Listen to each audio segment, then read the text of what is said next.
네, 반갑습니다. 청소년 여러분. 오늘도 학교폭력 피해 또는 피해자가 되지 말고요. 또 학교폭력을 절대 가해자로 돼서 힘든 그 미래를 만들지 않기를 어, 부탁을 드리고 싶습니다. 요즘 그 연예인들 중에 또는 뭐 유명 유튜브들 중에 그 학교폭력, 과거의 전력이 드러나서 뭐 방송을 그만둔다든지 아니면 유튜브를 뭐 그만둔다든지 하는 경우가 종종 생기고 있거든요. 학교 폭력을 물론 이제 철이 없을 시절에 했기 때문에 음, 이게 이제 범죄로 또는 이제 그 전과자 뭐 이렇게까지는 안 이어질 수 있다 하더라도 학교 폭력은 엄연히 나쁜 거고요. 우리나라 같은 경우는 그 과거에 했던 그 행적이 그 미래까지 영향을 미치는 사회로 이미 도착을 했습니다. 그렇기 때문에 학교 폭력을 일으켜서 자신이 정말 그 나중에 뭔가 어, 대중적인 인기 또는 뭐 훌륭한 사람이 되고 싶었는데 과거 지사 때문에 미래를 저당 잡히는 현상을 어, 그런 실수를 하지 않기를 한번 말씀드리고 싶어요. 지난 시간에 그 학교 폭력이 어떤 건지 그리고 학교 폭력의 유형 그리고 학교 폭력은 왜 생기는지 얘기해 드렸고요. 이번 시간에는 그 학교 폭력은 그럼 이게 도대체 어떤 게 가장 많이 생기냐 이런 거 한번 얘기를 한번 드리고 싶어요. 제일 먼저 많이 생기는 거는 언어 폭력이 가장 많이 생깁니다. 2019년도 교육부 자료에 보면 언어 폭력이 제일 많아요. 언어 폭력이 제일 많다라는 건 그만큼 그 초, 중, 고등학교 학생들 그 성향이 언어적으로 굉장히 많은 폭력을 서로 한다는 거죠. 그럼 서로 욕하는 거죠. 그리고 비하하고 비난하고 약 올리는 거, 신체적으로 약 올리는 거 이런 걸 가장 많이 하고요. 그 두 번째 순위가 이제 집단 따돌림이에요. 집단 따돌리면 나하고 다른 내가 무리를 지어서 한 친구를 괴롭히는 거죠. 이게 집단 따돌림이 그 다음이고요. 세 번째 유형이 스토킹이에요. 이건 이제 데이트 폭력 또는 이제 이성관계 하면서 생기는 거. 그러니까 이제 스토킹이죠. 그 요즘은 되게 자기 중심성이 굉장히 강해졌어요. 청소년들 특히. 그래서 내가 좋으면 그 상대방도 좋은 줄 알아요. 그러니까 그 스토킹을 많이 하는 거예요. 내가 좋은데 이거 표현하는 건 내 자유 아닌가? 그쵸? 그 표현하는 건 자기 자유예요. 근데 상대방이 만약에 그 표현하는 걸 그냥 싫어 이렇게 얘기했을 때는 이거 상대방이 명확하게 나를 거절했구나. 그러면 그 표현을 더 이상 안 하는 게 바람직한 거죠. 상대방이 싫다고 했는데 계속 나는 네가 좋은데 하고 계속 따라다니고 또는 이제 그 주변에서 수상거리고 이런 게 이제 그 스토킹이 됩니다. 그래서 정당하지 못한 사랑 이런 것들은 좀 자기가 좀 내려놓을 수가 있어야 돼요. 근데 이게 소유욕 그다음에 내가 뭔가를 갖고 싶어 그리고 꼭 그걸 가져야 돼 이런 게 강하다 보면 그 스토킹을 잘 많이 할 수 있는 그런 소지가 좀 있습니다. 스토킹 다음에 이제 사이버 괴롭힘. 사이버 괴롭힘은 예전에는 없던 건데 이제 최근에 이제 엄청나게 많이 늘어난 거야.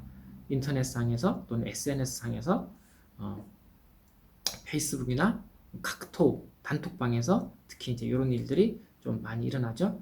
그리고 이제 예전에는 많이 이제 신체 폭행이 많았더라면 지금은 신체 폭행은 거의 한 5위까지 이렇게 밀렸습니다.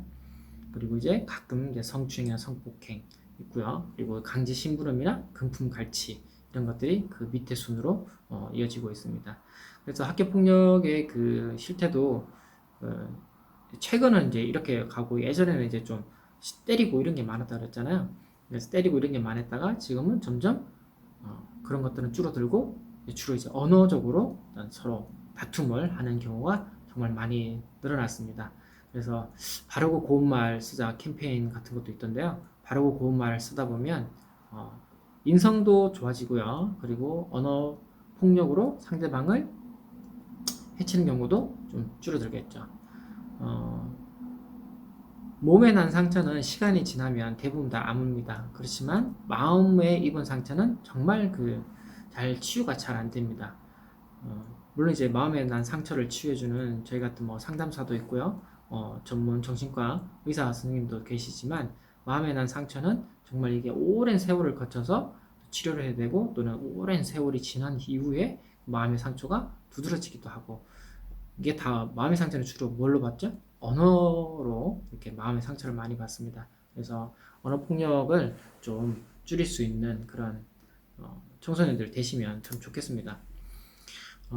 그러면 이제 그럼 유형들 중에 이제 언어 폭력이 가장 많다 이런 건데, 그러면 학교 폭력을 왜 했냐 이유를 알아야 될 거 아니야. 그 왜 했냐고 물어보면 대부분이 다 장난이라 그래요. 2019년 자료에는 무려 33%가 장난으로 했다 그래요. 상대방한테 욕하는 거, 그 친구들 약 올린다 그랬잖아요. 뭐 뚱땡이, 뭐 말라깽이, 뭐 전봇대, 왕눈이, 뭐 하마, 그다음에 뭐 땅딸보, 뭐 이렇게 해서 이제 뭐 약 올리는 거 있죠. 이렇게 해서 뭐 그 약 올리는 게 언어 폭력의 가장 그 보편적인 거고, 그다음에 이제 욕하는 거, 이런 게 이제 그 되는데, 이게 뭐 특별히 뭐 상대방을 괴롭히려고 안 하고 그냥 장난으로 했어요. 저희 친구들끼리 서로 그냥 서로 뭐 욕하고 뭐 이러는 게 뭐 일반적이에요. 이런 친구들이 정말 많습니다. 실제로 그러기도 하고요. 그렇지만 그런 것들이 바로 나는 장난이었지만 그걸 받는 피해자 입장에서는 큰 상처가 됩니다. 그래서 이런 그 좋지 못한 장난이잖아요. 그래서 이런 장난을 안 치는 게 사실은 현명하다라고 생각합니다. 그리고 이제 그 두 번째는 상대방이 먼저 괴롭혀서가 이제 16.5%예요. 이거는 이제 그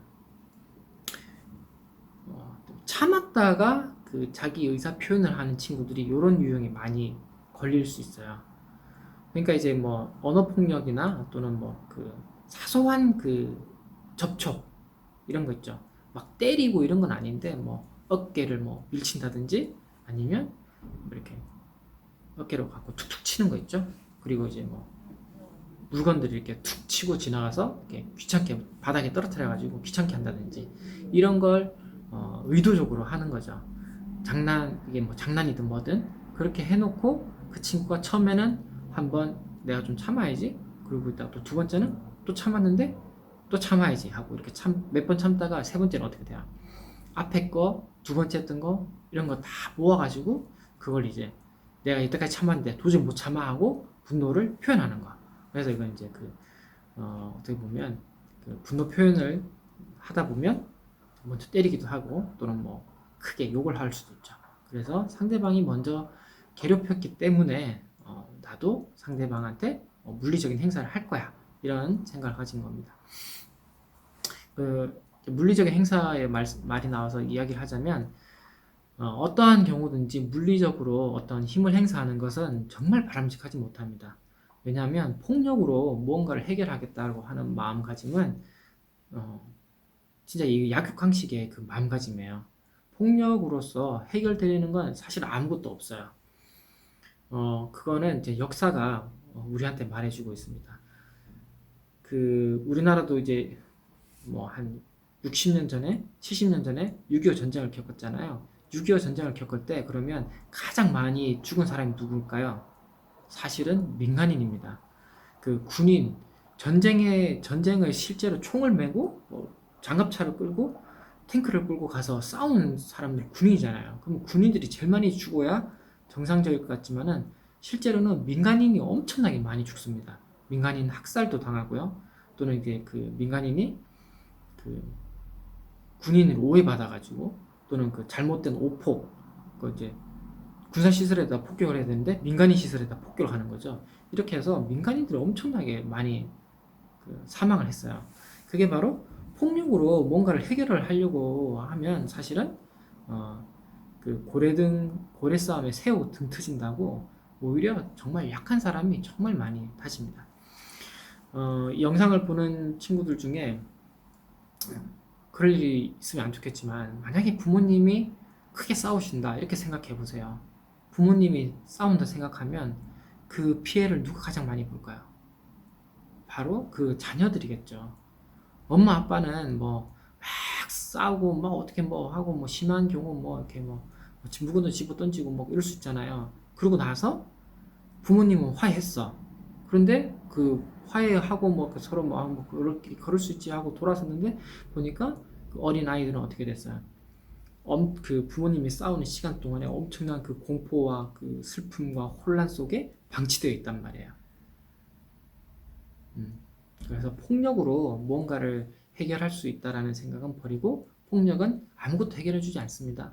폭력은 사실은 더 많은 피해를 양산할 뿐이죠. 일시적으로 해결된 것처럼 보일 뿐입니다. 그래서 폭력으로 뭔가를 해결하자. 내가 물리적으로 뭔가를 해결할 수 있겠다. 이런 생각은 좀 빨리 내려놓는 게 현명한 생각입니다. 그리고 이제 조금 이제 비율이 이제 오해와 갈등이다. 오해와 갈등은 뭘까요? 음, 청소년들 시기에 그 마음은 그런가요? 자기 중심성이 자꾸 커져요. 그래서 세상이 내 중심으로 이렇게 돌아간다 이런 생각을 많이 가지고 내가 받은 피해는 굉장히 크게 보이고요. 내가 상대방한테 뭐 때리거나 욕했던 거는 에이 그거는 그냥 장난이었어요. 정말 그럴 의도는 없었어요. 이렇게 이야기하는 청소년들이 정말 많습니다. 그러다 보니까 어떻게 돼요? 이런 것들이 다 오해와 갈등의 소지가 되겠죠. 청소년들의 그 특성이 그렇다는 거예요. 자아 중심성에 가지고 있는 특성에. 그래서 오해와 갈등이 늘어나서 학교 폭력을 했다 하는 게 정말 많습니다. 그래서 그냥 장난이었어요. 정말 저는 몇 번 참았습니다. 그리고 이거는 오해와 그냥 갈등으로 일어난 사건입니다. 이렇게 이야기하기 전에 내가 먼저 상대방 입장이라면 한번 좀 고민도 해보고요. 그리고 내가 어떤 폭력이나 물리력으로 이런 것을 해결하고 싶었다면 그러면 안 되지 않는구나. 절대 물리력으로 뭔가를 해결할 수 없겠구나. 물리력으로 뭔가를 해결하려다 보면 오히려 더 큰 문제만 일으키는구나 하는 것을 명확하게 인식하시면 조금 큰 도움이 될 것 같습니다. 오늘은 여기까지 하겠습니다. 감사합니다.